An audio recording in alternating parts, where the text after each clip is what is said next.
dicurigai sebagai buhul ditemukan di belakang tempat teman saya tinggal. Jadi keluarganya ada yang kena gangguan sihir, lalu saya minta untuk mencari buhul. Nah, ya, wallahu a'lam apakah ini buhulnya, tapi kita akan coba bongkar. Nah, dibentuk pakai kain kafan gini. Ini memang banyak dibikin oleh para dukun. Apakah ini dalamnya, kita lihat aja nanti. Karena jimat juga macam-macam, tukang-tukang sihir itu bikin macam-macam persembahan buat para setan untuk melakukan niatnya mereka untuk menyakiti orang, untuk ada juga sihir mahabbah untuk bikin orang cinta berlebihan tapi nggak wajar gitu. Ada juga sihir marid ya, sakit orang jadi dibikin sakit. Ada juga sihir firok memisahkan orang dengan misalnya suami dengan istri, anak dibikin musuhan dengan orang tua dan sebagainya. Kita lihat isinya apaan. Macam jadi ada yang bikin dari darah ya, ada yang bikin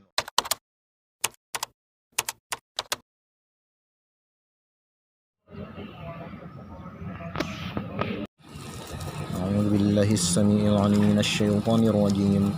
Allahu la ilaha illa huwal hayyul qayyum la ta'khudhuhu sinatun wa la nawm lahu ma fis samawati wa ma fil ard. Man dhal ladzi yashfa'u 'indahu illa bi idhnihi ya'lamu ma bayna aydihim wa ma khalfahum wa la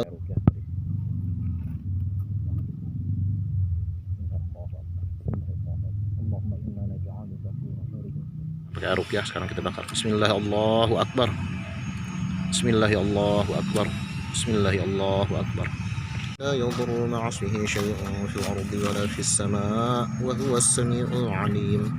اللهم إنا نجعلك في نحورهم ونعوذ بك من شرورهم. أنت الشافي لا شفاء إلا شفاءك شفاء لا يغادر سقما. اللهم رب الناس أذهب البأس أنت الشافي لا شفاء إلا شفاءك شفاء لا يغادر سقما.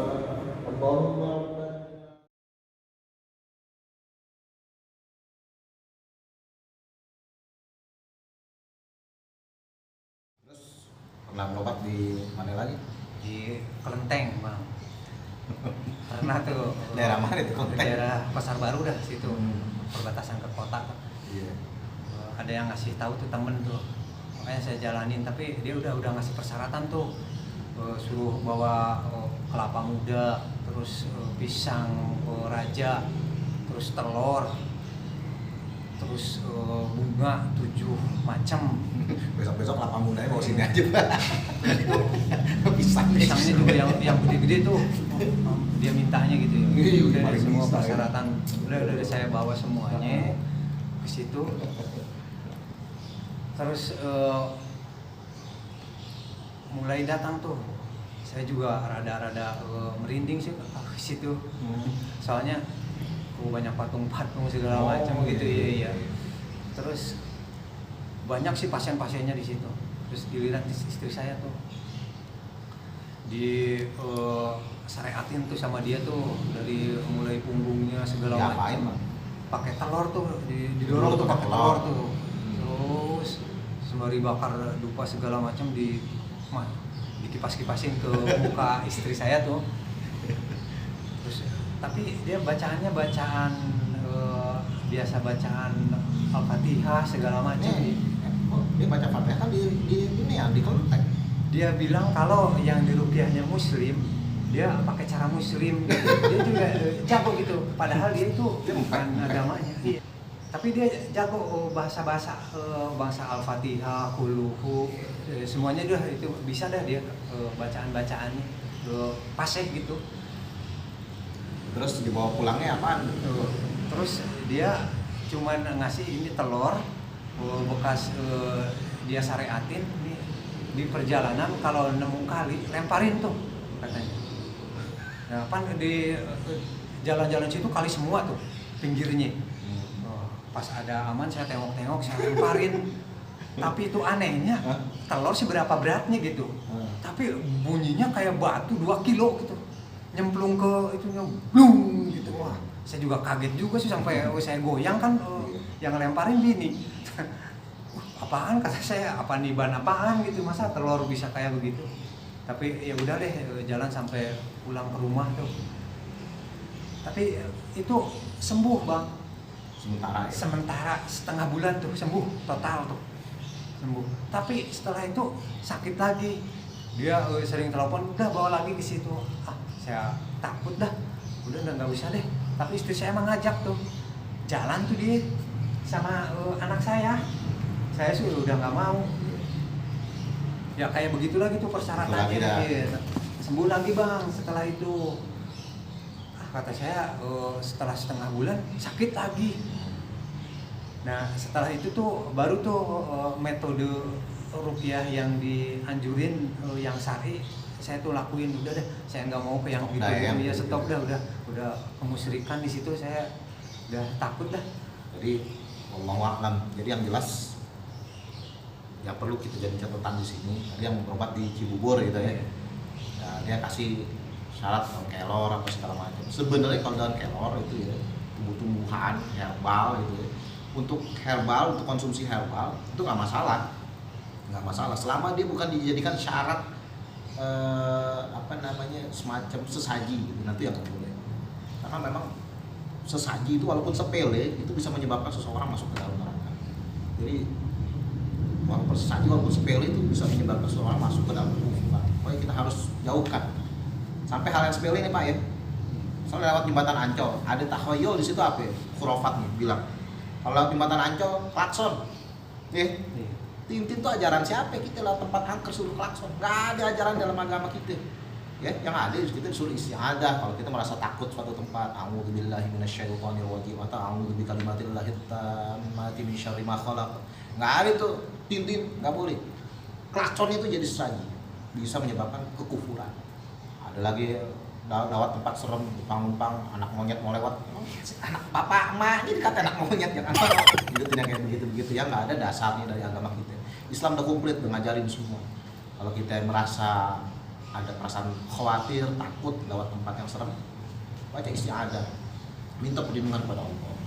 Nah terus kemudian juga pengobatannya tempat tersebut di nerawang, dilihat oh nih ada gangguan setan dari si anu, ini mesti butuh kiai yang lebih kuat. Nggak ada tuh Pak yang namanya kita bisa melihat, kecuali berdasarkan keterangan-keterangan yang bisa kita dengar dan kita lihat kondisi si pasien. Itu emang secara masuk akal gitu. Tapi kalau boy nggak masuk akal, dia bilang wah ini dikirim masih anu gini, itu udah itu dukun, karena dia seolah-olah mengetahui perkara yang gaib. Kalau ada orang mengaku bisa melihat perkara yang gaib, bisa melihat jin, ada lagi orang gila di belakangan dia ngaku bisa melihat malaikat, itu orang gila semua. Ya maksudnya pokoknya seolah-olah kayak dia Islami gitu maksudnya. Terus kemudian kalau yang di tempat yang Bapak cerita satu lagi tuh ya, dia tempe iman pada Allah kagak dibaca Fatihah, mana diterima ini kan, itu semua tipu daya syaitan, tipu daya jin. Jadi mereka selalu begitu berkamuflase. Kalau dia nampakin dirinya sebagai penyihir ya mungkin kagak laku, dia harus nampakin dirinya seolah-olah dia Islami. Cuman itu kan sinkretisme, ntar jadi Islam, ntar orang Kristen berobat, cara dia baca doa Kristen, dan lo iman yang mana kan gitu. Padahal innad dina indallahil Islam, sesungguhnya agama di sisi Allah cuma Islam, nggak ada agama lain diterima, cuma Islam yang diterima. Islam udah ngajarin nih cara berobat gimana, termasuk menghadapi gangguan syaitan, gangguan jin, gangguan sihir. Udah ada cara-caranya semua dengan ruqyah syariah. Ya alhamdulillah Bapak udah berobat dengan ruqyah syariah, dan di ruqyah yang keempat alhamdulillah udah ya mau dibilang sembuh alhamdulillah Pak ya. Ya udah syukur ya, karena itu semua kesembuhan datangnya dari Allah. Dan kita berobat, yang kita cari nomor satu bukan kesembuhan, tapi ridhonya Allah. Ingat tuh Nabi Ayub dulu sakit sedemikian beratnya, yang penting dia masih mengucap alhamdulillah sakitnya lagi berat, dia masih memuji Allah. Di situ puncaknya Allah puji dia di hadapan para malaikat. Kerennya Nabi Ayub di situ, sabarnya puncaknya begitu. Jadi kita ngambil prototipe modelnya kayak begitu, mau sakit tetap tawakal pada Allah, tetap bersyukur pada Allah gitu. Jadi yang kita cari ridho Allah. Sakit nggak apa-apa asal Allah ridho, daripada sehat duit banyak tapi Allah nggak ridho sama kita, murka Allah turun sama kita. Jangan. yang lebih baik lagi, ya kita minta kesembuhan dan minta ridhonya Allah. Dan ridho Allah tidak mungkin didapat kecuali dengan jalan yang memang Allah sudah ajarkan kepada kita lewat Rasul. Insya Allah ya Pak ya. Ini sedikit berbagi pengalaman, mudah-mudahan manfaat. Terus juga tadi ada dokumentasi, kita nemu buhul Pak ya. Iya. Buhul, nemu jimat. Memang saya minta kepada Pak Ipin untuk mencari. Terus Bapak gimana Pak? Bisa nemu doa atau gimana? Saya sih tiap sholat juga saya seandainya ini ada gangguan jin apa setan gitu, tolong ditunjukin gitu. Iya. Tapi alhamdulillah tuh pas saya bersih-bersih di belakang itu ketemu tuh bungkusan. Saya juga kagak ngerti itu bungkusan apaan. Iya. Terus dibawa dah, terus dibuka ternyata di situ ada kalau menurut pengamatan saya itu yang saya udah pengalaman di kampung itu sisik ular tuh. Ular. Iya. Sisik ular yang udah mengering tuh, yang kayak gitu, yang baunya juga udah apek kayak begitu. Jadi saya paham dah kalau sisik ular tuh pasti kayak begitu kalau udah kelamaan. Bapak sering lihat ya? Iya, sering ngelihat. Saya kalau di kampung kan suka di lubang-lubang suka ada itu. Apa baunya Bapak kenal? Sampai bentuknya segala, karena saya udah sering pengalaman kalau lagi nyangkol gitu suka ketemu gitu sisik-sisik ular yang macam kayak begitu. Kalau saya sih kagak mau nyiumin, dia mau lagi nyiumin baunya apek. Iya, apek saya nyoba gitu, ini apaan sih gitu. Apeknya itu percis kayak ular gitu, terus coraknya juga udah percis tuh. Jadi alhamdulillah jimatnya udah kita musnahin. Jadi musnahin. Metode kita pakai air rukyah, guyurin, kemudian kita bongkar, kemudian kita guyurin, air rukyah, kemudian kita bakar. Jadi pentingnya pembakaran jimat itu sebenarnya antara lain karena sering tuh buhol itu menjadi sarang mereka. Jadi media sekiranya di situ. Kemudian kalau kita musnahkan, kita itibah nih ikut dulu Rasulullah juga cara berobatnya begitu ketika disihir oleh perempuan Yahudi. Ada sahabat yang ngambil buhulnya di sumur. Nah, itu disihir orang Yahudi, buhulnya diambil kemudian dihancurkan. Nah, kita gitu juga. Air rukyah dengan air rukyah kemudian kita bakar.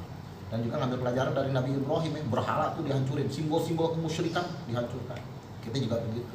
Pernyataan kuat itikad kita hanya bersandar kepada Allah yang Maha Kuasa dan bentuk perangnya kita terhadap segala macam kemusyrikan. Ya gitu ya. Mudah-mudahan nih kontennya bermanfaat buat semuanya. Semata-mata untuk kita memasyarakatkan tauhid, hanya kita mengesahkan Allah, kita lepas dari segala macam bentuk kemusyrikan.